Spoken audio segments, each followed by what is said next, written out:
Hey guys, I don't know if you can hear me, but I'm trying to get Bill on. We're having some technical difficulty.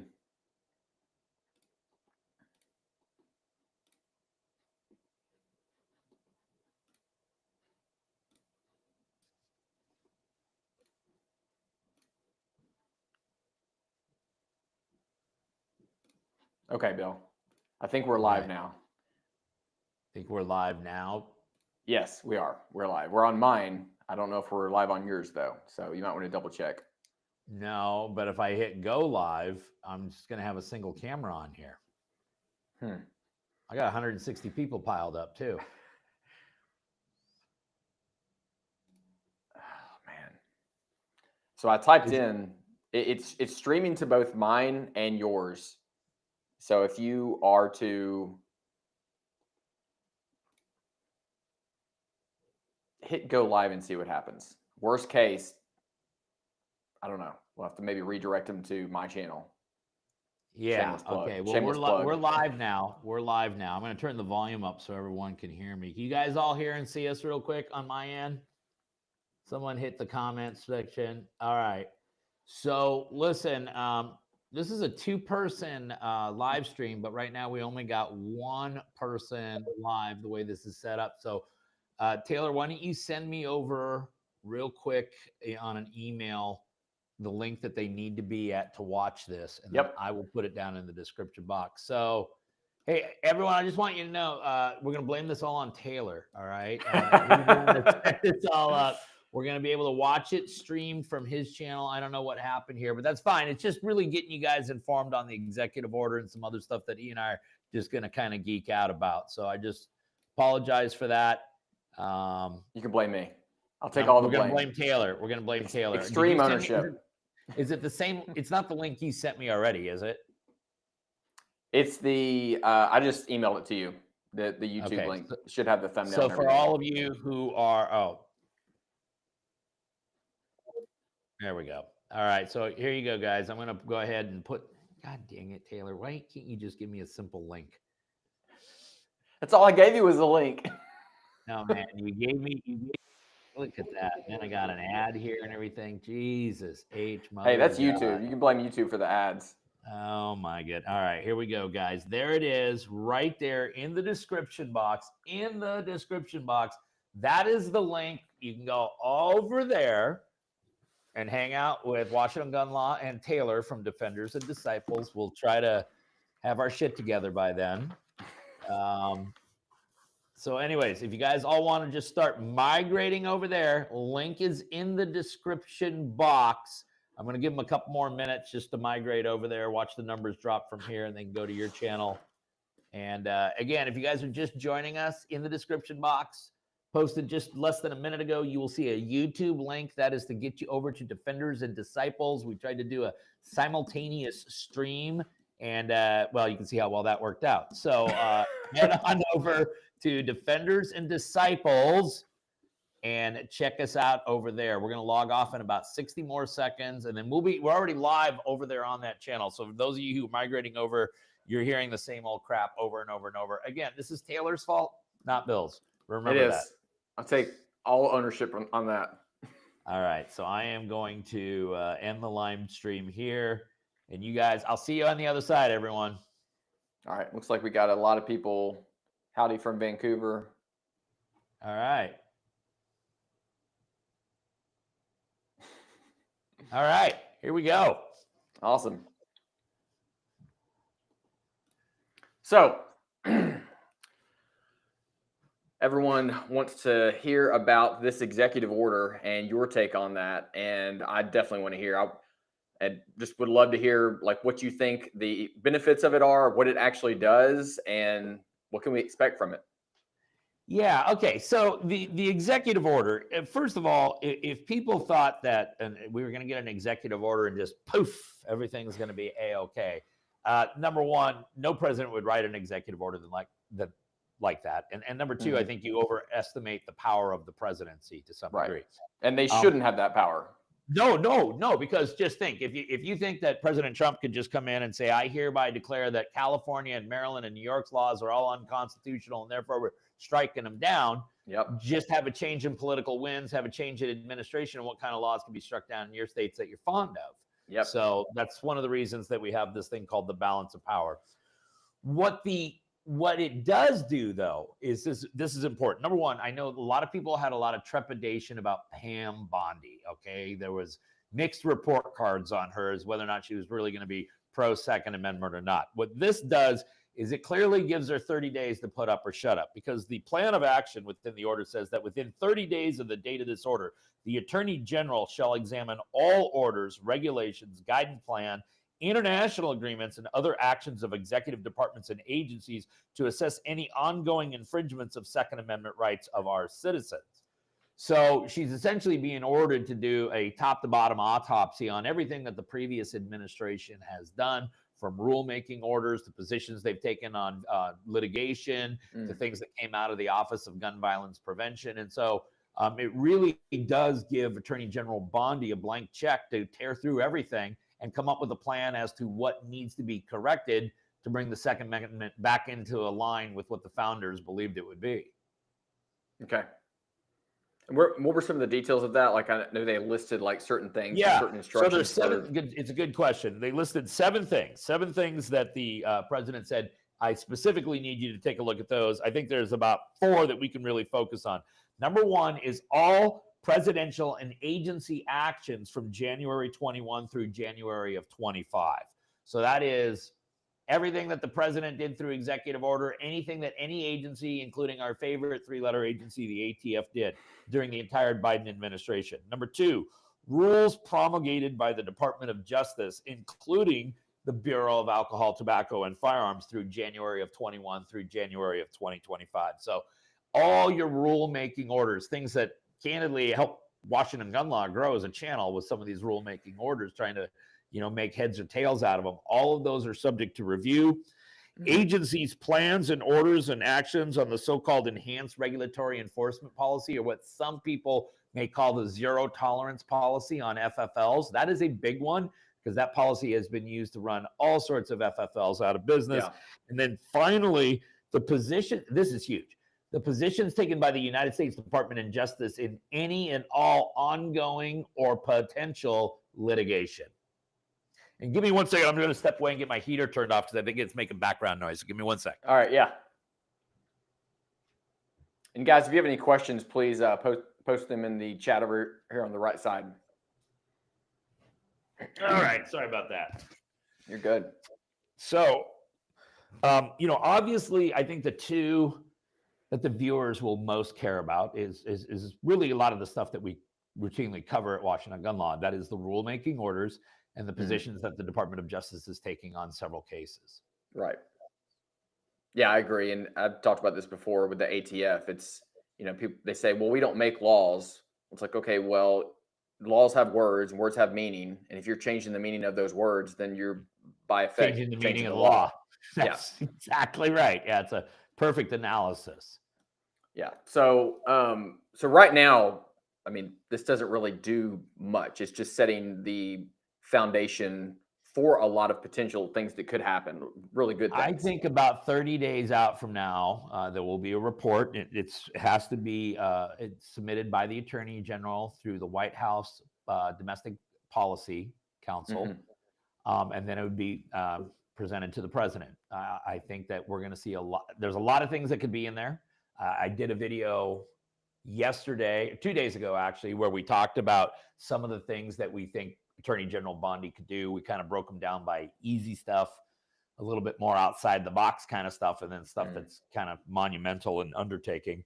But I think more importantly, for all the people who are skeptical of her and her, willingness to defend Second Amendment rights, I think the proof will be in the pudding there, because she really has a blank check here to do a lot of really positive things to preserve inalienable rights. Yeah.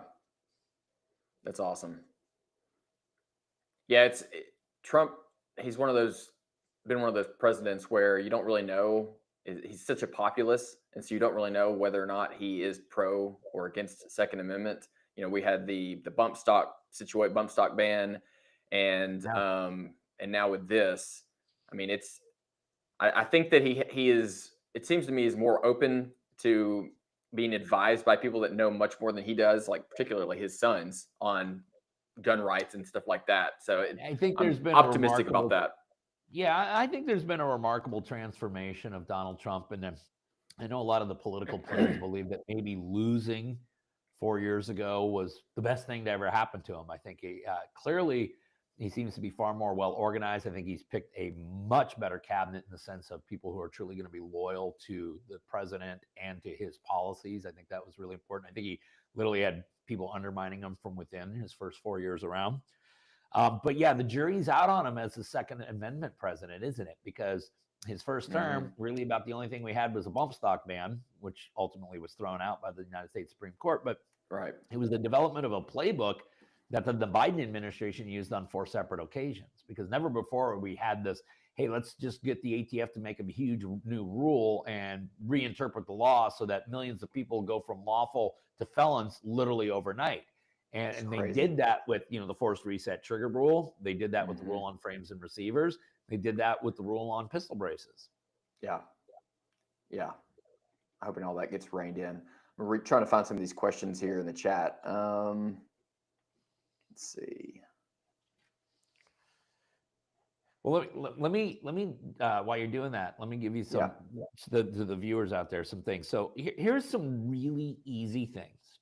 These are easy that Pam Bondi could put in her proposed list of suggestions to the president. Okay, the pistol brace rule, the rule on forced reset triggers, and the rule on zero tolerance on the FFL. Those are only rules that are codified in the Code of Federal Regulations, and all you have to do to withdraw them is supply written notice and a meaningful opportunity for the public to be heard on it with an acceptable deadline. And at that point, once the deadline is reached and you have provided procedural due process to the public, those rules can be stricken from the CFRs. Wow. Now, that doesn't require an act of Congress. There is nothing unconstitutional about withdrawing rules. So there can't be any constitutional, implementing rules can squish out constitutional rights. Recalling them? No, it doesn't do that. So the only arguments that people could have against the United States government is because they just don't want them to. Those aren't legal arguments. So all 3 of those rules could be withdrawn pretty quick. Okay. Now, the rule on frames and receivers is a little stickier. And here's why. It's already been argued in front of the United States Supreme Court. And we're expecting a ruling. Cases Garland v. Vanderstock is the name of the case.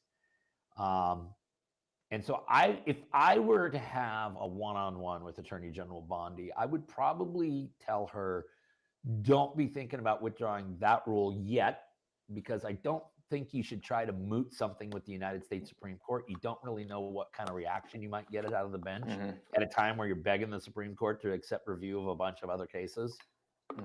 So I think you got to let that one take its course. Now, if the court comes back and says the rule's unconstitutional, problem solved, right?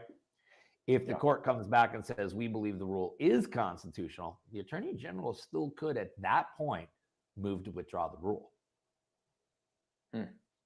Okay. The rule can be withdrawn from, as long as you comply with the Administrative Procedure Act, rules can be withdrawn. And they're actually much easier to withdraw them than they are to implement them.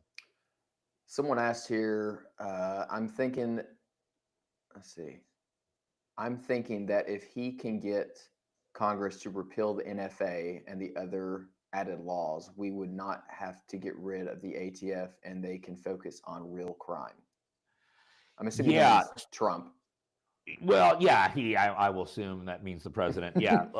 Listen, abolishing the NFA, the National Firearms Act of 1934, with the current numbers that you have in both the House and Senate is mathematically impossible. Just can't be done. Can't be done. You don't have the votes in the Senate, and in order to have the votes in the House, you'd have to have every single Republican hold the line. And unlike Democrats who do seem to hold the line, Republicans, they're lockstep. Some Republicans have a tendency to stray a little bit. I think that's because more Republicans engage in independent thought too, is one of the reasons. So I get this desire, 2 things, this desire to get rid of the NFA That, if I was to put that in a list of things, would it be good? Sure. How easy would it be? It's like moving mountains. Right? Mm-hmm. It's like you got to repeal federal law that's been in effect for almost 100 years. And with a Congress where you got very slim majorities in both chambers, very, very difficult to do. The abolishing of the ATF, hot button issue. A lot of people have been pounding on that drum for a while. And, when you read stories like Mark Manley out there in Maryland, or some of the other just horrific stories we get, we understand why we have this desire to abolish the ATF.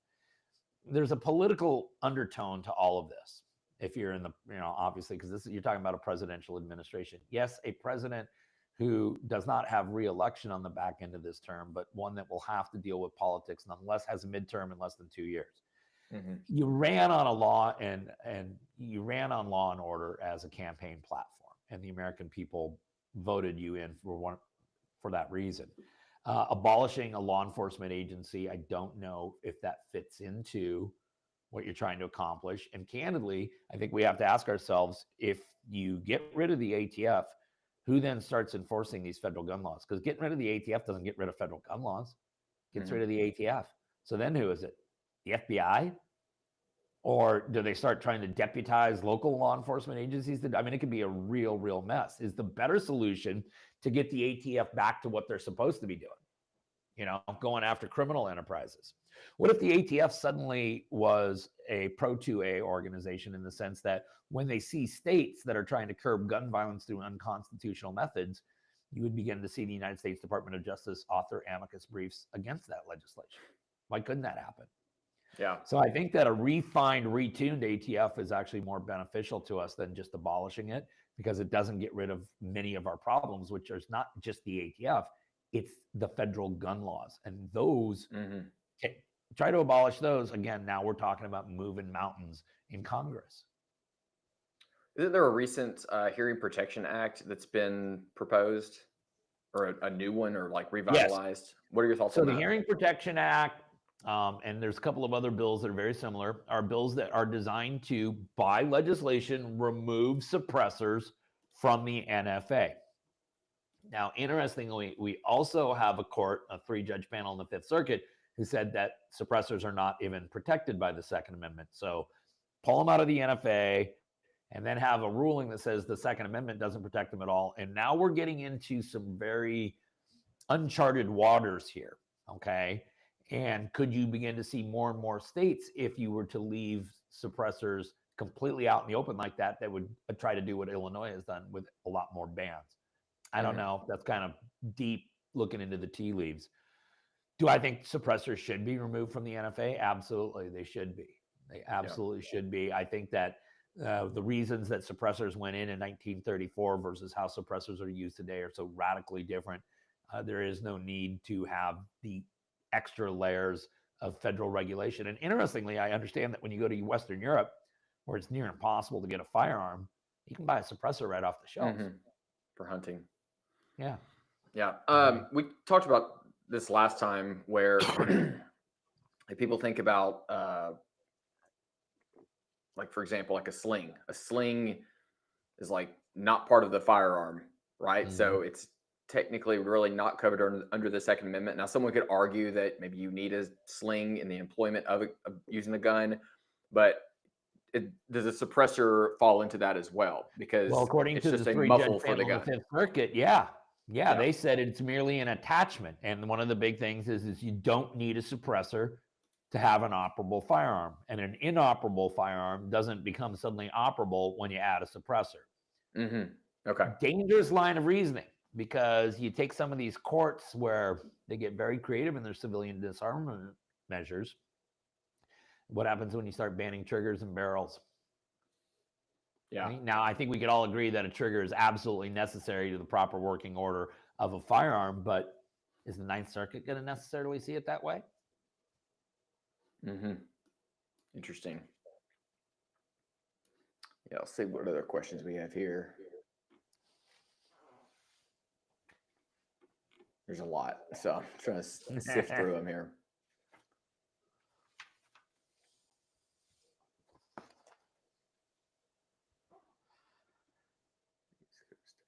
hear. Is there any way to get SCOTUS to actually hear the cases waiting? Well, yeah, no, I know exactly. What that viewer's probably talking about is the Snope v. Brown and Ocean State Tactical versus Rhode Island. 2 huge cases, assault weapon ban, magazine bans. Still sitting before the United States Supreme Court, have not been accepted for review, have not been denied. Unfortunately, at this point, if they are accepted, we're looking at the fall of this year, which means we're not getting a ruling until late spring, early summer of 2026, which for people in certain states, that means at least another 12 months of misery. About the only thing that the Department of Justice could do is they could file a motion for leave to file an amicus brief, and then file an amicus brief on behalf of the petitioners in that case, saying that, yes, the United States Supreme Court should accept review of this. Do I think that could be persuasive? Well, if the United States Department of Justice is asking the United States Supreme Court to accept review of these matters because this needs to be clearly delineated once and for all, I think it could have some persuasive effect. But I think the thing we've learned with this Supreme Court is trying to predict their behavior is really a crap shot. What would it take to pass national reciprocity? And it's the same thing it would take to pass any other piece of gun legislation. It'd have to pass out of the House. It'd have to pass out of the Senate. I guess what I meant by that is, do you think it's realistic given what we have right now? Yeah, I think it is mildly possible.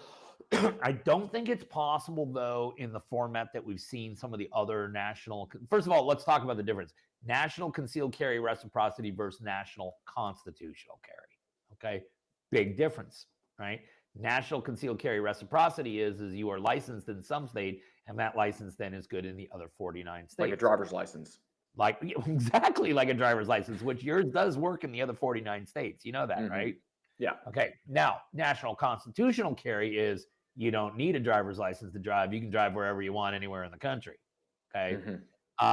Don't see that being a realistic possibility because I don't think there would be the political will for that. No. Yeah. I don't think so. National concealed carry reciprocity could be passed, but we're going to get into some issues where some states allow 18, 19, and 20-year-olds to carry while others don't.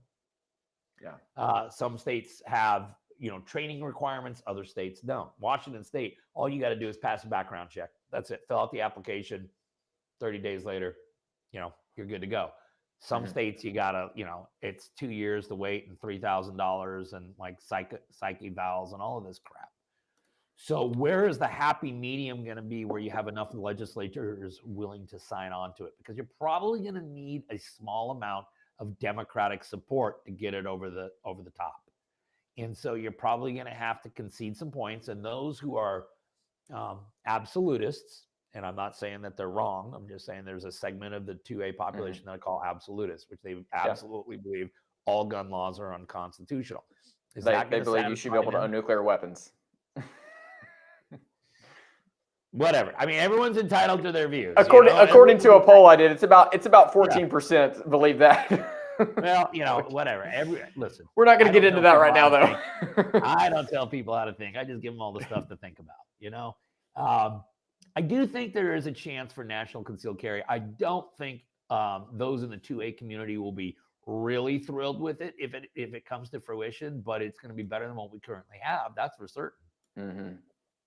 Yeah, because right now, every time you want to take a trip, let's get on some website and check the reciprocity, and then hope that their information is accurate, and then you got certain states, California, Hawaii, New York, although both California and New York have started backing off on this now, where they would not accept any out-of-state permit, nor would they grant an out-of-state traveler permit. Okay, so like for example, you're in Tennessee, I'm in Washington. Washington, we only accept 9 states. Okay, Tennessee is not one of them. But if you wanted to come out here, you could apply for an out-of-state permit.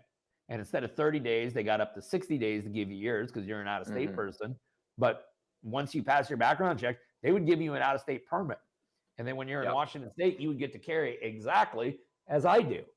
Yeah. So, but when you don't have reciprocity and then you can't get an out-of-state permit, think how many people travel to California and New York on an annual basis. And they can't protect their lives when they're in that state. So crazy. Well, yeah, because no other constitutional right ends at a state line. Someone asked, why is SCOTUS so shy to take assault weapon and mag bans? People overestimate how controversial it would be to overturn them. Overturning Roe was 1,000 times more controversial than overturning bans. Well, this is something too with that last statement I agree with completely. Overturning Roe was immensely controversial. With the 2A and like the SCOTUS, when I took a common law class, one thing that surprised me is how few cases they have taken that relate to gun rights just over the history. Yeah, very few. If you get out on it just a little bit, you can memorize most of the important ones in about 2 or 3 days, because there's not a huge, you do First Amendment law, it's like, oh my God, there's a gajillion cases on that stuff, right? That and Fourth. I mean, why? I don't know. It's always been the redheaded stepchild of the Bill of Rights. It's always been mistreated by states. It's been mistreated by the federal government. It's been mistreated by the court system. Do I think that there are political overtones or undertones, whatever you want to say to it? Yeah, of course there is. But then again, I've never understood that so much with the Supreme Court. It's not like you're going to get voted off the bench. Yeah, it's a freaking lifetime appointment. It's a lifetime appointment. You know, the only way occasionally they retire, and most often they just die on the bench, you know? So I never understood the trepidation that the court has had going back decades and decades to, you know, and take a look at how many of these laws that are clearly unconstitutional, especially when we're analyzing under the Bruin analysis. And, some of these bans have been in place since the 1990s. The court hasn't answered the question on any of it yet. It's ridiculous. Yeah, it's wild. Someone asks, what is the reasonable probability that the new order will reach Washington state assault weapons ban and high cap magazine ban? The executive order? Zero chance. What they mean.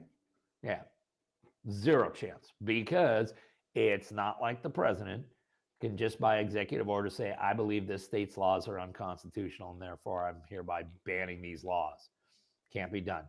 Separation of powers. Wouldn't want a president to have that kind of power, okay, on either side of the fence. So what's going to save folks in Washington state, my home state, out in Maryland, New York, New Jersey, California, Illinois, places like that, is that the Snopes case is going to have to be accepted. Okay, once the Snopes case is accepted, if the Supreme Court rules as I anticipate they would, the day that ruling comes down, assault weapon bans would be unconstitutional.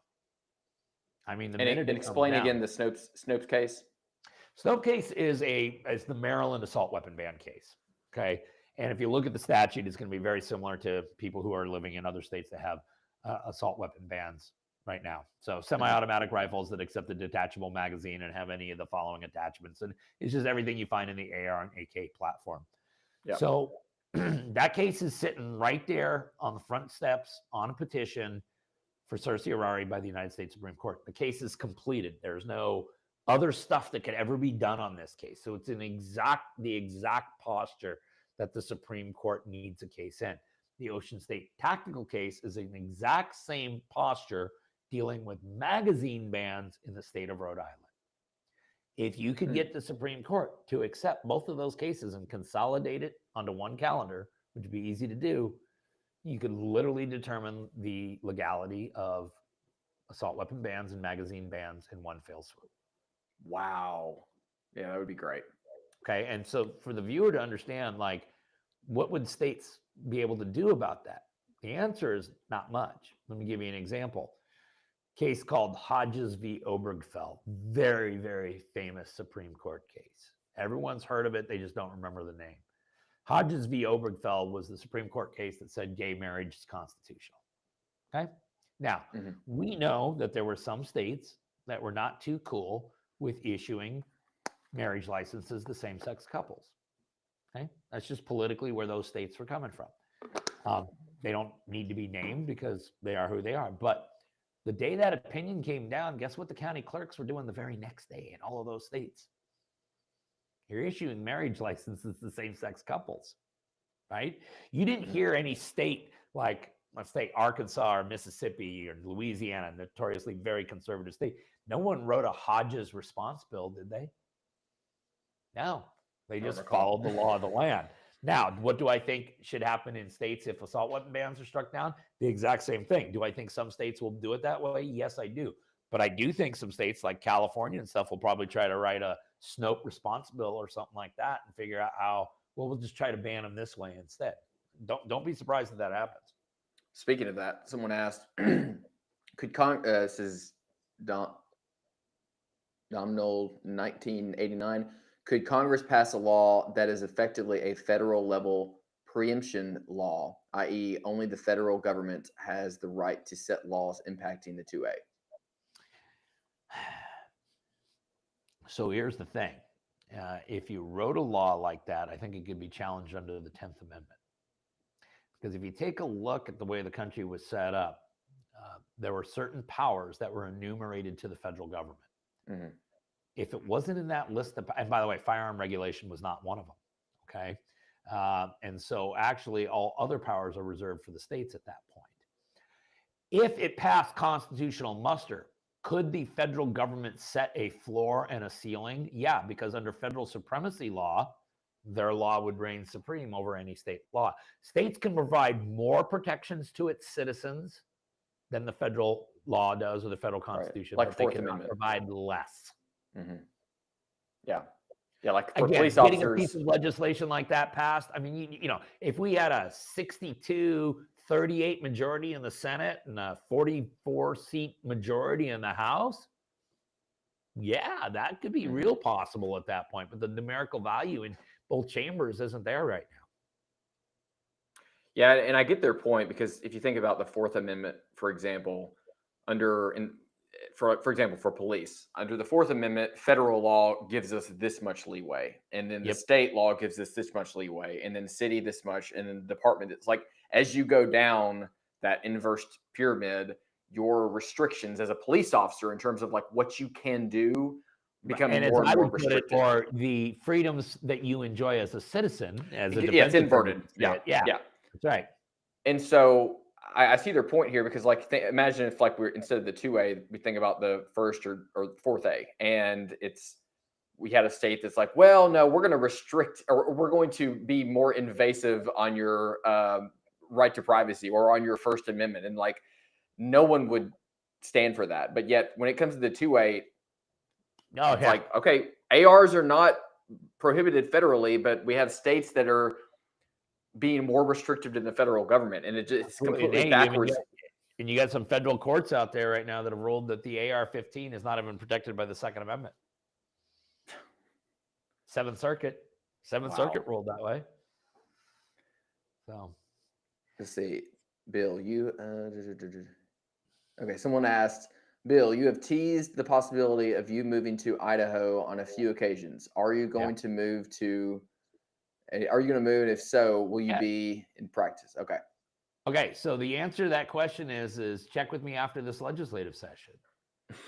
And there's a lot of things, and it's very few of them are gun related, believe it or not, even though that's what I talk about. There's some other things, and we're not going to get into it here on this interview here, but there's some things going on with public education, parents' rights, taxation, things like that in Washington State that,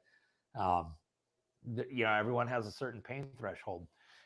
I was just talking to Mrs. Gunlaw about it yesterday. I have 3 states in mind. She's okay with 2 of them. One is Idaho, which is a gorgeous state, especially North Idaho. Fantastic. The other one's Montana. And then I'd like to, personally, if it were up to me, I would move to Nevada. But Mrs. Gunlaw. I mean, Tennessee's open. We're hiring. No, listen, and I spent some time out in Murfreesboro with you and actually got to drive through your whole state. And Tennessee has got it going on. They really do. That is a fantastic state. People were awesome. Loved your town. Your town was awesome. So yeah, but getting my wife 2 to 3 time zones away. No, I'm not even going to try that. Let's see. Someone said at some point we need people to stand up and just tell the elected that they are our rights and we are not asking. Yeah, I mean. Yeah.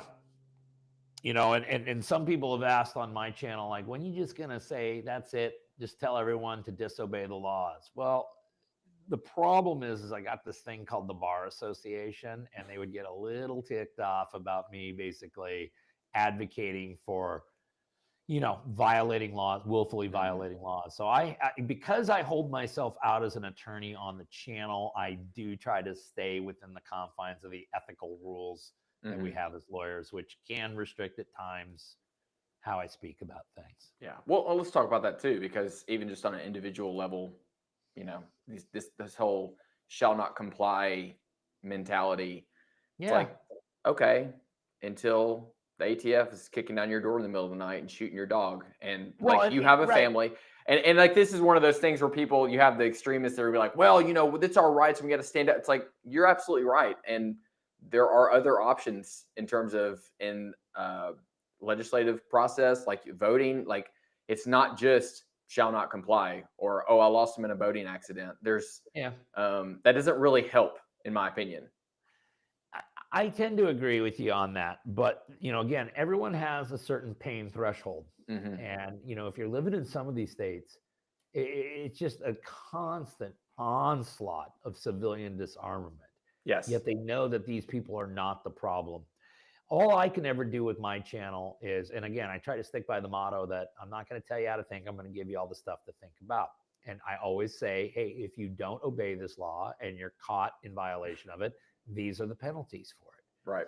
Ultimately, everyone's a big boy and a big girl that watches my channel. Same with yours. They can make their own choices. But you're not going to see me advocating like, I just say today we all march to the state capitol, throw our middle finger up, tell them we're not going to obey the law anymore, and go parading around with prohibited weapons. And it would be really cool. Some other content creators could get away with that because the Bar Association wouldn't give a crap what they had to say. But like in my state, you can imagine that after I went after the Attorney General for the last 4.5, 5 years, who's now our governor, he would love nothing more than a guy like me to totally step in it like that. So I just don't want to give him I don't want to give it to him. So I got to be careful about what I say. I think people can understand what I mean. And I get their frustration. And it's not just for folks in Washington. There's a lot of other folks. If you live in Illinois, no state's mistreated its citizens worse than Illinois. They got it worse than anybody. And that's saying something. California folks have it just, California, they're so mistreated by their state government. State government literally hates the citizenry of California. It's terrible. So I understand this tipping point that some people are getting to. And all I can do is try to give them hope and say, listen, we're trying to win this thing through sane methods, trying to win it in the court system. But, we have setbacks just like we do anywhere else. And that's all we can do. And just pray that, we're eventually going to find sanity in this area. I think we got a valid solution here from Jesse. He said, what if Jesse an AR identifies as a baseball bat? Isn't that a workaround to all of this in today's climate? Yeah. There you go, right there. That's a cordless hole puncher. It's as intelligent as any other argument the other side is coming up with. For sure. Yeah. Someone asked, why do they even keep pushing gun laws? It's become such a low priority for voters. According to a polling data, it's not even top 10 for Democrats anymore. No, it's not. But you see, because gun control is not about the guns, never has been, never will be. It's about control. And clearly you are seeing one party, one side of the political spectrum cling for power, do anything humanly possible to obtain power. And certainly a disarmed citizenry is much easier to control than an armed citizenry. So they will never, unless there is a radical shift in the Democratic Party. And the Democratic Party went back to the party they were in the 1950s, where they were looking out for the little guy. They were looking out for the blue collar guy. They were looking out for the union guy. And if you go back and you look at the policies in the 50s and the 60s, I think the Democrats were writing policies that were more catered to those people. But now they become the 80-20 party, right? They just want to focus on the 20% of the fringe issues and the 80% of the real life issues that Americans truly struggle with. They don't care about this anymore. It's sad, but it's actually, it's a wonderful opportunity for Republicans, especially if we start running our party more rather than like having in this exclusive conservative checklist. Oh, he only met 10 of the 12 boxes, so he's a rhino. You know, we have an opportunity to really turn the Republican Party into a majority party. And it doesn't need to be about nothing but conservative ideas. It needs to just be about common sense. That's all they have to do to become the majority party, is be the party of common sense. Common sense sometimes has very moderate viewpoints to it. Okay? Yeah. Because that's where common sense lies. Not always, but sometimes it does. And so there's an opportunity out there to reach across the aisle and find some other groups that normally are not aligned with conservative movements, find what we have in common and bring them into the tent. Yeah, hence common. Right. Jeff, the real Jeff said or asked, is there anything in the books that can be used to hold legislators and judges accountable for purposefully trampling the rights of citizens? Yeah, great question. Get it so frequently. There is something in the books that keeps us from being able to do that, and that's called sovereign immunity. So, and I know there's ways to pierce sovereign immunity and things such as that, but typically, unless the act is very, very, very blatant, and there's a rare instances where you could actually argue by legal standards that it was blatant. As you know, as a former police officer, there's sovereign immunity for what officers do with certain exceptions. You cross certain lines, they can pierce that sovereign immunity. Although I'll say our immunity was not as generous as some of these judges seem to have. Oh, no doubt about it. No doubt about it. And it's far less generous today for law enforcement than it was 25, 30 years ago. Okay. And there was good reasons for that. And then there was some bad reasons for why that happened. But that's the reality of it.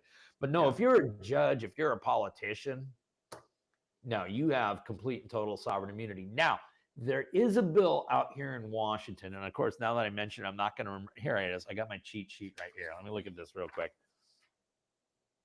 It is, 1132. House Bill 1132, kicking around in Washington State right now.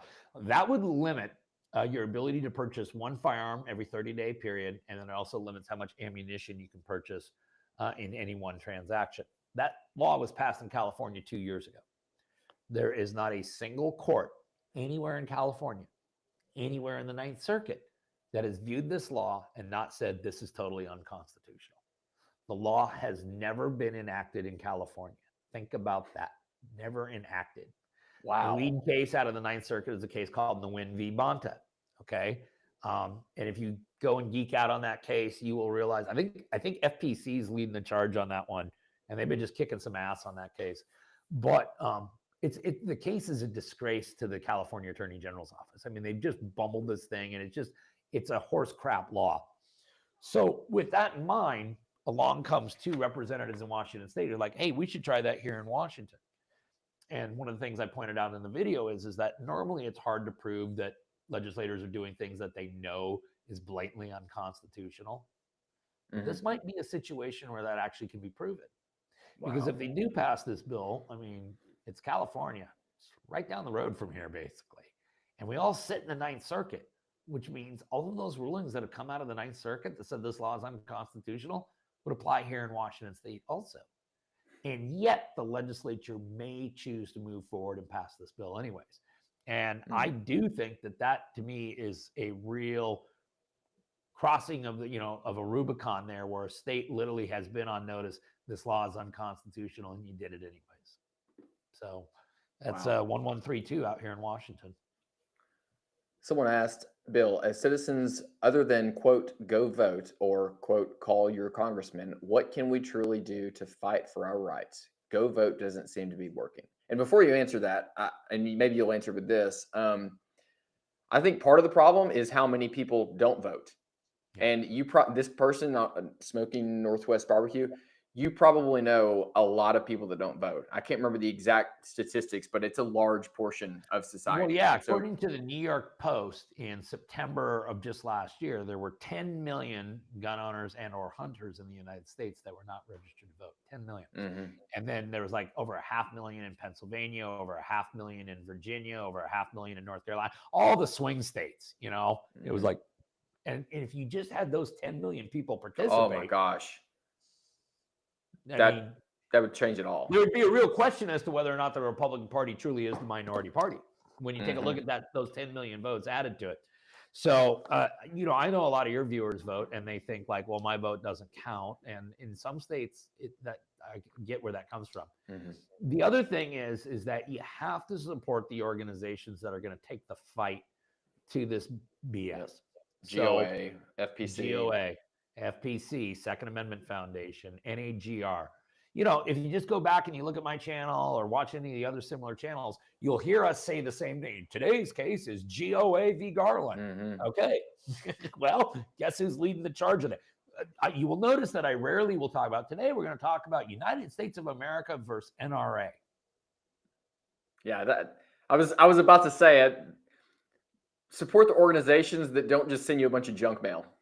Yeah. Now, I do think that the NRA is working very hard behind the scenes to reinvent themselves. And I know some of the people who are being considered for the board of directors, I'm not going to name names right now, but they definitely have a much more 21st century view of what the NRA should be and could become. And candidly, a lot of them are like, we kind of want to take some of the playbook from GOA and Second Amendment Foundation and FPC and kind of implement that into the program. And I think if they cut back on the mailers by about 75%, took all that money and dumped it into litigation, really be Matthew doing said, so. I would say by getting Trump in, we did vote. His last EO seems like it will help things. So executive order. So we need to wait and see. Yeah, I completely agree, Matthew. I think this election showed us that they did not have it as rigged as some people previously thought they did. And we have far more power when we mobilize in that way than we originally thought we did. Yeah, well, I think first of all, I think that everyone who's a true Second Amendment advocate is going to be just a little disappointed in what Pam Bondi comes back in 30 days. Why? Because it's like Christmas time and you want everything on your wish list. I get it. Okay. You're not going to get everything on your wish list, but how much of that wish list? Hopefully it's not just a couple of items. Hopefully it's a whole laundry list of things, but that's going to really demonstrate not only where this attorney general is coming from, but where this administration is coming from. There's another thing that we're still yet to happen, which is the appointment of an ATF director. Okay. Yeah. And I've heard certain names kicked around. I've been told, asked not to mention any of the names that I've heard. I would like to see a person. Braden Herrera.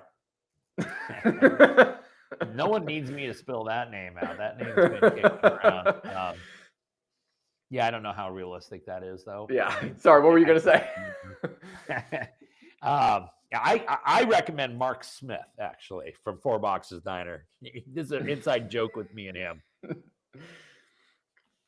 But I would like to see somebody maybe come in as ATF director who has not only a knowledge of firearms, but maybe has worked for an organization that was defending Second Amendment rights. Because I do think that the ATF has to take much more of like a sheriff's department mentality.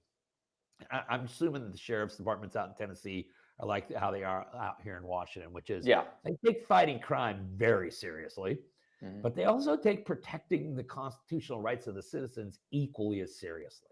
Yeah. And, we have, I think, all but 2 sheriffs in this state said, assault weapon ban, I'm not enforcing it. Magazine ban, I'm not enforcing it. Why? Because I think it's unconstitutional. Okay. And you look at Illinois has that same phenomena as well. What if the ATF had that mentality of, listen, we're going to come down on the criminal enterprises and we're going to go after the people who are making these Glock switches and all these other things. And we're going to start going after people who are stealing guns and unlawfully possessing guns, the real problem. And we're going to do all that, but we're going to equally be as protective of Second Amendment rights because we don't want to see states straying off the path here thinking that they're going to somehow or another solve problems by squishing out constitutional rights. And could the ATF and the DOJ become those training wheels, those bumpers, if you would, to keep states from going a little overboard? It's a possibility. Yeah. I got a question, and you see this a lot. People say all gun laws are unconstitutional. What would you say to that? And actually, before you answer, can you hold on just a second? Let's take a 2-minute break. I got to pee. 2-minute break. You got intermission music to play for people? Yeah. I'm going to, they can play their own music.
It's all that water you're drinking. I'm going to accidentally leave my mic on whenever I do that. All right, my camera's not focusing. What the heck? There we go. All right. So the question was, the people that say all gun laws are unconstitutional. All right. So that could be a bit of a setup question here because, you're damned if you do, if you're damned if you don't. So this is what I'll say about it. I do believe that it is a little bit more complicated than shall not be infringed, despite the fact that I get these viewers, they'll watch a video for 10 minutes. Like, why did it take 10 minutes to get through that? It shall not be infringed. I was like, why do you need to watch the videos if you think it's that easy?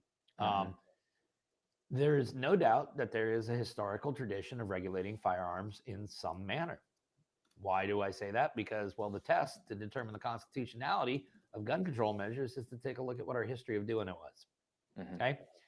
Do I think that the amounts of gun laws and the levels of gun laws and the areas in which gun laws regulate today is similar to what the founding fathers envisioned? Absolutely not. Absolutely not. But is there a history of banning weapons which are dangerous and unusual? Yes, there is. Predates even the Declaration of Independence. Is there a history of disarming individuals that are deemed to be dangerous? Yes, goes all the way back to the colonial times, well before the Declaration of Independence. So I do believe that there are some gun laws that are absolutely supported by the Constitution or would be deemed constitutional. I think that once we get outside of what the founding fathers could have envisioned, when we start talking about, innovative gun control measures, there is no such thing as an innovative gun control measure. If it's innovative, it's unconstitutional. Because if it's innovative, it was never thought of back in 1791. Right? So, and you take a look at many of the modern bans, the platform bans, the magazine bans, the ammo bans, the sensitive places bans, and all that. When did all of that start happening? Late 80s is the earliest you'll find any records of it. Most of it happened in the 90s and the 2000s. So very innovative gun laws, very unconstitutional gun laws as well. But to suggest that there would be no gun laws at all, completely unregulated, and I get it. Some people are like, it's the only amendment that's got the word shall not be infringed. Okay, I get that. But every constitutional right has some limitations to it. I think what modern civilian disarmament believes is the limitations is well beyond what the founding fathers envisioned. Yeah, I agree. Yeah, I hear that when people say... And listen, I would say this too, Taylor. For those who believe that I'm wrong there and that all gun laws are unconstitutional, this is what I would say. Could you be right? You could. You could. I mean, I don't think there's case law to back that position up, but could they articulate an argument where you can sit there and go, okay, well, you put some thought into that and that makes some sense. I believe that an argument like that could be made. I'll give you an example of an issue that I kind of have evolved on. Okay. When I started doing this channel 3.5 years ago, I understood why there was ban on what I would refer to as military style firearms, not AR-15s. I'm talking about, M16s, full auto, stuff like that. Cool stuff, right? All right. Then you start doing the channel and you really start geeking out on case law and you start reading it and you start realizing that if you go back and you look at the historical context, not only were people expected to be armed because they were members of the militia, they demanded that they be armed with the most modern weaponry humanly available, designed for warfare. Yep. Okay. And if that is what our founding fathers' expectations were of how we would be armed as a citizenry, well, then there are several gun control measures, including the ones like on automatic weapons right now, which are being scrutinized heavily with 2 rulings ruling unconstitutional. Maybe we are actually entitled to a far larger swath of weapons than what we're currently allowed to possess. So that's entirely possible from a historical standpoint. I've asked the people this question. If you were to imagine the arms to be along a continuum from hands and fists all the way up to nuclear weapons, right? So classic actual arms all the way up to nuclear arms, and then the gradient in between that all the way up. where would you personally draw the line? Let's say, you know, we talk about like AR-15 is further on this side than the M16. Is a semi-automatic rifle. It's absolutely lawful. There's no ifs, ands, or buts about it. But like fully auto, grenade launchers, tanks, Tomahawk missiles. I don't know. It's a hard way. Yeah, it's one of those questions. It's a hard question because the test is dangerous and unusual. And when you really think about it, every one of these things we're talking about is dangerous. Right? They're weapons. Weapons are dangerous, especially in the hands of idiots. They're very dangerous. Okay. So really the test comes down to unusual, right? And so you take the F-15 fighter jet, right? Take an Apache helicopter, something like that. They're not that unusual, are they? I mean, there's thousands and thousands of them, right? Thousands of them. And, you know, the M1 Abrams tanks. And I mean, where does it go? I don't really know. But do I, in my mind, do I believe citizens should have access to nuclear weapons, grenade launchers, F-15s, things like that? I'm probably not sold on that concept.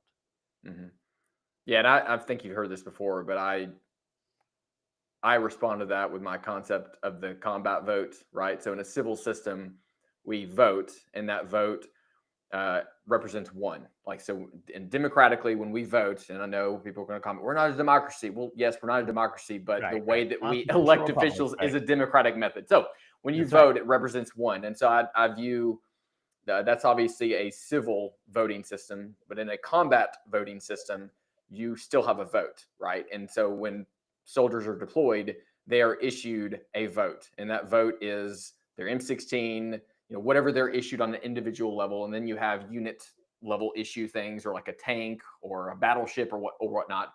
And so that's where I fall on it in terms of I think individuals should be able to own what a soldier individual. Something that's issued to an individual in the military is something that you believe civilians should have access to. Right. But those things that are not, you know, it's not your airplane. It's it's that happens. Maybe you form a trust you're flying today, right? Or okay. Well, I mean, hey, listen, at least you put some thought into it. I mean, I see why you would use that as a cutoff. I really do. It's actually pretty well thought out. I you know, not having military experience like you do, it makes sense. So speaking of machine guns, I saw this the other day. A judge ruled you can own a machine gun. There you go, guys. All right. So there are two cases out there. Let's see if I can remember them. One is Peterson. The other one, I believe, is Moore. So there's a federal judge in Mississippi just dropped a ruling. Yeah. It was about 2 weeks ago that came out. So first of all, that was an as-applied challenge. Okay. Which means what the court found is that law was unconstitutional as it applied to that defendant. Okay. All right. Interesting, because in the video I did on what can Pam Bondi do, and as we know, one of the things is she's supposed to reevaluate what the position the United States government has taken on all ongoing litigation. As you can imagine, in both of those machine gun cases, the Department of Justice was vehemently arguing that the law was constitutional. Now we have two courts that have said, no, there is no historical analog for this, and therefore it's unconstitutional. Attorney General Bondi could withdraw the government's arguments on those cases. And again, does that mean instantly it becomes the law of the land? No, not at all, obviously. And you're going to still have circuits such as the Ninth Circuit and things like that would never, ever make a ruling that the ban on machine guns is unconstitutional. So listen, right now we can't even get the Supreme Court to accept an issue on the AR-15. I can assure you they have no desire to accept the machine gun ban case right now. You don't I think they mean you don't need nuclear weapons. Cleaning up plutonium dust is a pain in the Illinois. I'll take their word for it. Yeah. The Illinois FOID card was ruled unconstitutional. FOID. What is that? Yeah. In fact, that's actually one of the things I'm looking at doing this evening is I'm going to pull that ruling up for all my folks out in Illinois, because I got a huge following out there. I love the folks out in Illinois. A judge, I believe in central or southern Illinois, has ruled that the FOID card is unconstitutional as it relates to the ability to possess firearms inside the home. I'm going to pull the ruling up, probably get a video out tomorrow or the next day for the folks out in Illinois, break it all down for you. I'm assuming that the state of Illinois has already appealed it to a higher court, though. So it's probably an as-applied challenge to this one person. So it doesn't, negate the FOID card. But the FOID card in Illinois is one of the most unconstitutional things out there. And what does that stand for? Firearm Owners Identification. So, Taylor, I want you to understand, like, let's say you're a brand new gun guy in Illinois and you decide, I want to get a gun and I want to be able to conceal carry it. Okay, so here's what happens to you in Illinois. You go through a background check to get your FOID card, okay, which is basically a permission slip to exercise a right. Do they have one for the First Amendment too? Yeah, no, they don't have that one yet. It's odd. Yeah. They should have one for the right to vote, and you should have to demonstrate competency before you do that. But and then, of course, after you get your FOID card, you want to get your concealed carry license. So you go get that too. But that, of course, requires you to go through a background check to get that also. And then, of course, when you go to purchase your first firearm, you're going to fill out a 4473 and go through a background check. So you're going through 3 background checks to essentially arm yourself with one firearm in the state of Illinois. Do you get a security clearance in addition to all this? No, you don't. Oh, and then once the gun is actually, you get the proceed, you still have to wait an additional 72 hours because those 3 background checks you haven't gone through wasn't quite good enough yet. So Illinois says wait another 3 days. Oh my gosh. Yeah, no, wow. Illinois just abuses its citizens. They're horrible. That's awful. I'm sure that really helps gun crime too. Yeah. What's that? I'm sure that really prevents people from killing people with guns too, the criminals. Oh, yeah. We'll take a look at how it's solved all the problems on the south side of Chicago. They don't have a gun violence problem there anymore. The other thing I understand from talking to folks out in Illinois is you have any kind of run-in with the law, and they can revoke that FOID card. There's barely a hearing process. The appellate process is apparently a complete farce. And, of course, once you don't have a FOID card, you can't buy a gun inside the state of Illinois. You can't even be in possession of one. So they can. So they're not even may issue. They're might issue. Yeah, they're might sort of kind of is what they are. We'll see. Someone asked. We're thinking about it. Yeah, that's what they are. How can a law be found unconstitutional as applied to one person, but not unconstitutional to the rest of us? Yeah. Okay. So it's a good question. So there are 2 types of constitutional challenges to statutes. One is what's called a facial challenge, and what the plaintiff would have to prove in that situation is that this law, there is no way under any imaginable circumstances that it could ever be applied in a constitutional manner to anyone on God's green earth. So you can imagine that that's a very lofty burden to meet. And so what a lot of times petitioners will do is they will just try to take a more narrow path and be like, hey, as it relates to this person, this law is unconstitutional. So you see this a lot when you're challenging like felons who are trying to restore firearm rights. You take a guy like Range and Range versus Attorney General of the United States, 35-year-old food stamp fraud. So can we really say that Mr. Range is dangerous? No, not at all, right? So you would do an as-applied challenge, because if you're doing a facial challenge, the court would ask the question of you, well, don't you think there are some circumstances where this would be constitutional? Like what happened if he'd been convicted of 2 counts of robbery in the first degree and 1 count of rape? Do you think that person's dangerous? Well, yeah, they probably are actually. So there are circumstances under which the law could be applied constitutionally in that set of circumstances. That's why an as-applied challenge is a much more narrowly focused argument, increases the chance of prevailing. What can happen then, of course, is once you have a successful as-applied challenge, you could see a bunch of other people maybe come in behind that on a facial challenge now saying, well, the authority's already here as it relates to this person. So then when we consider this whole category of people, would not the same result apply? And that's how they can grow from as applied to facial. Was that what happened with, I don't know if it was FPC or GOA with like the pistol brace stuff where like it was members of the GOA? So that was actually more of a standing argument that actually did that. So because what the court had found is that, listen, all of the identified people in this memorandum could be harmed by this law. Well, the only identified people were the members of all the organizations. So that's how they ended up with injunctive relief. Now, as we know, the pistol brace has been enjoined everywhere. The ATF has not actually been enforcing the pistol brace rule. I know there was rumors about some determinations that they had made, but they quickly withdrew those when Eric Pratt, the president of GOA, sent him a nasty little letter. ATF backed off that pretty quick.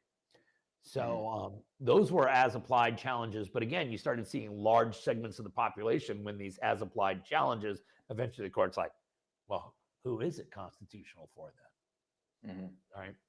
So I got one more question. And guys, if you have any other questions, please comment them while I ask this and he's answering. But talking about, like, you know, if you're a felon, you can no longer have, especially a violent felon, you can no longer have your Second Amendment rights. And something I've always thought about that is like, okay, if this person is in such a state that we don't think they should be able to be armed, they should be in prison.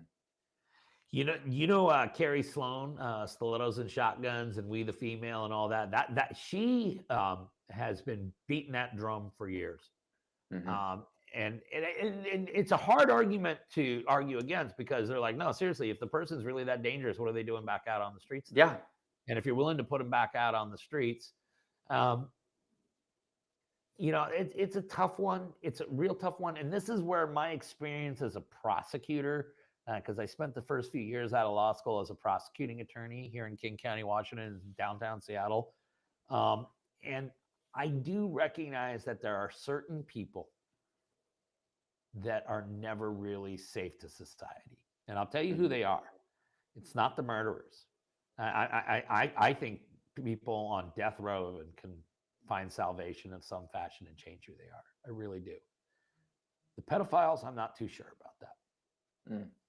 I spent a year of my life prosecuting those types of individuals, and I thoroughly enjoyed it. I did. It was one of the few times I really enjoyed being a prosecutor. I actually, got pretty jaded over that year, because I was going to say, that's a lot of evidence to look at. And oh my God, the kind of material I was having to go through was horrible. They told me it was going to be a 6-month rotation, turned out to be a 12-month rotation.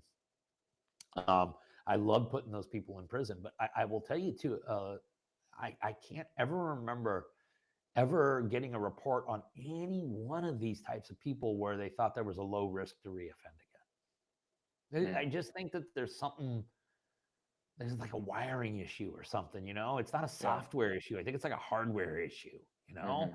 And I hate to use such blunt, and I'm just trying to explain it, but yeah, sure. Yeah, I candidly, I'd have no problem with those people being disarmed. I really don't. I know maybe some people don't like me saying that, but that's just my lived experience of prosecuting these people. And I don't think they're capable of getting better. I just don't. Yeah. They should stay in prison. There. You know, and there is, we have even in Washington State, although our governor and our previous governor really undid a lot of this, we had this thing called the sexually violent predator civil order, which basically, let's say you went to when you went to prison for 35 years for all sorts of crazy sexual, violent crime, and now you've served your sentence, and yet the parole is like going, man, this person's still a danger, but they've served their sentence. What are you going to do? Well, in Washington State, for many years, we could civilly commit them to a facility. It was out on a place called McNeil Island, out on an island out in the middle of the Puget Sound, and they had apartments and all that stuff out there, and it was like, no, you're just civilly committed to here for the rest of your life. You're not in prison anymore, but you ain't getting off the island either. It's like the Washington Alcatraz. Yeah. And then our previous governor felt that was, unnecessary and was breaking the budget. And so basically most of that's been evaporated now. And these people are ending up back in the communities. And then, of course, they end up back in the communities and they end up re-victimizing people. Wow. It's awful. Well, no other questions, it seems, unless hopefully I didn't miss any. A lot of people. There was one more thing we were going to talk about real quick. Do you remember we're going to talk about self-defense coverage? Oh, yeah. Yeah, let's get on that. All right. I'm gonna go on a little rant session here for a minute, if you don't mind. I don't mind. I think that's the point of this. Okay. So let's get a few disclosures out of the way. Number one, I think everyone knows that I'm employed with Right to Bear. And I think very highly of the people. I think very highly of the product. My Washington folks are all going to be freaking out in the comment section, goes, but it's not available in Washington. We're ever so close, folks. I'm telling you, we're ever so close. State of Washington has been just busting our you-know-what on the deal, but we are working diligently on it. As we also know, I'm an affiliate with AOR. So everyone and you're an affiliate with AOR. For those of you who don't know. And AOR has clearly some very, very loyal followers. Some very loyal fans, okay? And so you got to be doing something right to have that kind of loyalty. And there seems to be this ongoing shin-kicking contest between two organizations that we will not name. I'm not affiliated with either one of them, okay? And I think I just think we need to knock it off, okay? That's me on the outside looking in. But here's what I would say to everybody about self-defense insurance, self-defense coverage, whatever it is. Everybody's going to tell you that they've built the perfect mousetrap. Everyone's going to tell you that their product is by far the best. So if I sat here and started doing a 2-minute infomercial for Right to Bear, should not everyone on the receiving end take it with a grain of salt? Of course you should. Of course you should. So I'm not going to be doing that. Instead, what I want to do is I want to give you an analogy of why you need somebody in that industry. And I don't care who it is, especially for purposes of this discussion here. I don't care who it is. Being an everyday carrier is like being in the middle of the ocean, like a 10-foot rubber dinghy. That's what it's like. You're out in the middle of the ocean. And if you go overboard in any one direction, ain't nobody there to save you, and you are going to the bottom of the ocean, and you're going to be fish food, okay? What self-defense insurance or self-defense coverage, whatever you want to call it is it's your life vest. It's your life vest. It's what keeps you from going to the bottom of the ocean. Now, do I think that some companies make better life vests than others? That probably is the case. But do I believe that almost all of those life vests are capable of keeping you afloat? I do. And I want you to understand that you may be, what may be a good product in state A because of how they're able to operate in state A may not be as good a product in state B. For the people living in state B, somebody else's product may actually better cater to their needs. Explain that. Just goes, right? So what I want everyone out there who's an everyday carrier, an occasional carrier, anything like that, is just go get a life vest. I don't care who makes the life vest. Taylor's an affiliate with one company, and he can tell you, and they can tell you why they might be the right fit for you. I'm obviously associated with another company, and people who know my history know that previously to that, I was associated with a different company in the same industry. Okay. I, for purposes of this discussion, do not care who you do business with, but you need to be doing business with one of them. And candidly, what you should be doing is you should be calling them and you should be asking them the tough questions. If this happens, what about this? If this happens, what about that? And they need to be able to answer those questions for you. And if they're not, well, then they probably haven't earned your loyalty and your dollars yet. And maybe you need to go back and talk to them again, or you need to go find some other company that's more receptive to talking to you. But this, because it's a very important investment. It is a life vest. You want the damn thing to work. You really do. Yeah. Okay. But you need to go out. You need to do your homework. The best thing to do is to talk to word of mouth. Who other people in the industry have they worked with directly? Find out where your attorneys are. You know, I got a program in Mississippi, but it turns out my lawyer's in Florida. I don't know. Take a look. Do they have local options? For example, if I'll just use Right to Bear as an example. If we only had one attorney in California and he happens to be a Bay Area attorney, and now we got a case in San Diego, there's a high probability that attorney has never practiced in San Diego once in his life, doesn't know a soul down there, doesn't know the prosecutors, doesn't know the court clerks, doesn't know the judges, doesn't know who the good judges are and the bad judges are, doesn't know what day of the week you got to file things on the motion calendar, make sure you get the right judge, doesn't know any of that stuff. And so they are at a competitive disadvantage just because of that. So one of the models that we use with Right to Bear is to have multiple attorneys in the state. So we got kind of the geographic regions. Your state, for example, when I was out there to visit you, though, as you know, I originally started in Knoxville, drove all the way across the state. You got a big state, especially going east to west. It gets real big, okay? It's couple time zones. Diverse. It's very diverse, right? And so how much has a Knoxville attorney ever practiced in, Nashville? Memphis. Yeah. Right? So those are things you should be looking at. Civil protection. hey, listen, you guys may get me out of the criminal case, but if the family sues me for a wrongful death, what are you going to do about that? That's an important question that you ought to ask. And really, whatever it takes for you to be comfortable with that product, you get to decide that. But for those of you who think that you don't need a product like that, you're wrong. You do need something. Yeah. And I think we talked about this too. Like, one of the most important questions is asking whoever a company, it's like, will you protect me in self-defense? Right. However that self-defense unfolds. What the most important thing is, Taylor, more than anything, is who's the lawyer that's going to keep your ass out of prison. See, a lot of times you go talk to these companies and they got some cool, slick salesperson, and they got a couple of, supervising attorneys and all of that stuff. And by the way, I'm not singling any group out, because I will tell you that Right to Bear does a little bit of this sometimes. Okay, in their marketing, it's you talk to salespeople. What you want to do is talk to the dude in your state, or the gal in your state, who's going to keep your ass out of prison. Right? Because they could have the coolest president in the world in that company. They can have the coolest salesperson, the coolest public spokesperson, but it is a lawyer who's going to be in the trenches with you that's going to keep your ass out of prison. You need to find out who that person is and ask yourself, am I confident in them? That's the most important relationship in the whole thing. No matter how slick talking they are, no matter how many other benefits they offer you.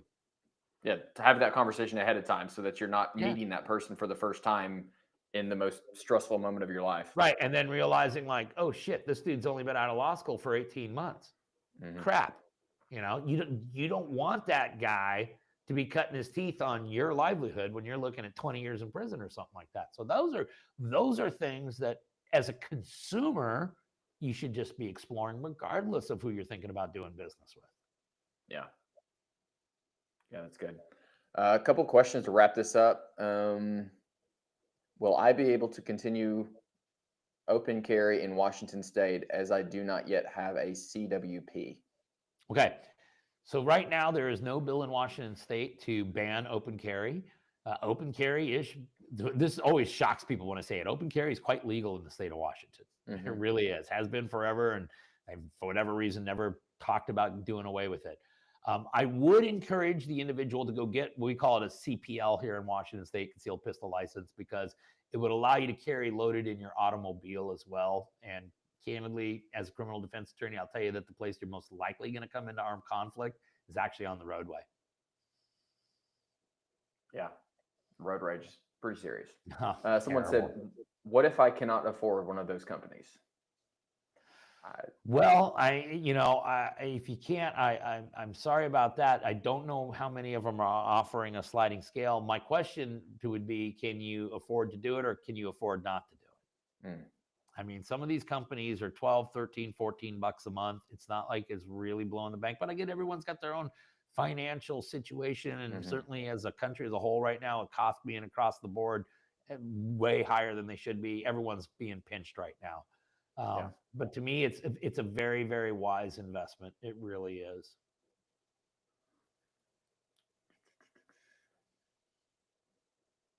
Could you recommend someone that goes through all Washington bills, not just gun bills, or would be able to do that, like education, parents' rights, etc.? Yeah. I got just exactly what you should be doing. For anyone in Washington State concerned about the whole picture, you need to sign up for the Conservative Ladies of Washington's Legislative Action Center. Now, I know it says Conservative Ladies of Washington, but it's open to everybody. It's open to everyone with conservative ideals. But the Legislative Action Center is the best in the business. It will get you up to date on every bill, what's happening, when it's happening, and what you can do to get involved in the fight. Because we got a lot of crazy stuff going on out here, Taylor. Crazy stuff going on out here. So is it that one? Yeah, I mean, we got put up. What's that?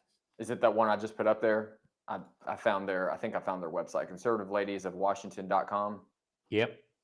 Okay. Yeah. And they just do a really fantastic job of getting you all, because we got some stuff as it deals with the schools, with our taxes. We got some transgender stuff going on in this state that your head will explode if I told you about that stuff. So yeah, there's a lot of things to be fighting for out here in Washington right now. Awesome. Well, you got anything else? Good. Always good hanging with you, man. Yeah, man. You too. You want to tell everybody that, I came out your way and learned to shoot from you, but I actually was a competent shooter? He was very good. He was very good. I didn't have to do much. I will tell you that program that we did was awesome, and I actually still go to the range and I utilize some of those drills, and I really do, and I just thought it was a really cool class that a lot of people could really benefit from. So target focused shooting, man, check it out. Taylor's got a good program. I enjoyed it. I appreciate it. Yeah, if anyone's interested, I will put a link. Hold on. Where is it?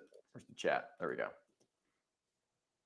There's a link to that course he's talking about. It's a target focused clinic. Basically, it teaches you how to do target focused aiming instead of front sight focus, because if you ever need to use your gun to defend yourself, I do not advise looking at the thing 2 feet in front of your face and not the thing trying to kill you. So sights are static, targets are dynamic. See, yep. I remember that stuff. There you go. And we train to a higher standard. See, there you go. There we go. Where he signed off. Well, Bill, I appreciate it, man. This has been a great conversation. Thanks, guys, I hope you like it. If you haven't already, please, on both of our channels, like, comment, and subscribe. And thank you so much for watching. And as always, train to a higher standard.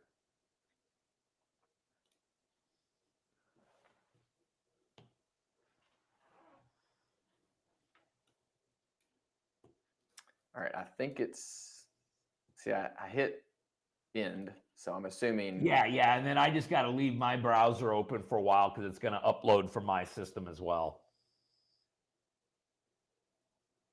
Oh, it's actually already did. The recording's already uploaded. Just wait, I'm going to make sure. Because I have it's uploading the whole time. It's uploading the whole time we're doing it, so it really yeah, it's just kind of buffering in the background. I just want to make sure before I end this that it did in fact